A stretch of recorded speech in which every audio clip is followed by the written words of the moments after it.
empatiškiau elgiesi, stiprini juos ir tuomet jie tave išgirsto, su kai kuriais tiesiog turi būti griežtesnis. Visiškai kitaip įsivaizdavau viską, pirmos dienos tikrai buvo su baime akyse, gal ne dienos, iš tikrųjų greitai perpratau, kad viskas visai kitaip negu rodo per filmus, viskas daug geriau, daug šviesiau, įsivaizdavau tiesiog tamsą ir grotas, nežinau, kad visi surakinti, ten kažkaip prastos sąlygos, bet iš tikrųjų viskas daug geriau ir ta baimė labai greitai nuslūgo. Emociškai buvo labai sunku, aš atsimenu, tiesiog užėjo nuteistasis ir pamatė, kad aš liūdna ir man nuriedėjo ašara, tai jis nubėgo pas mūsų psichologę, pasikvietė ir pasakė, kad jai reikalinga pagalba.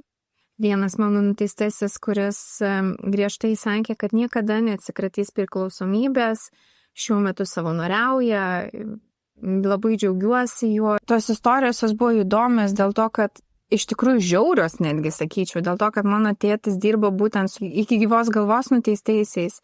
Tiesiog norėjau savo kailiu, savo patirtimi tai pažinti.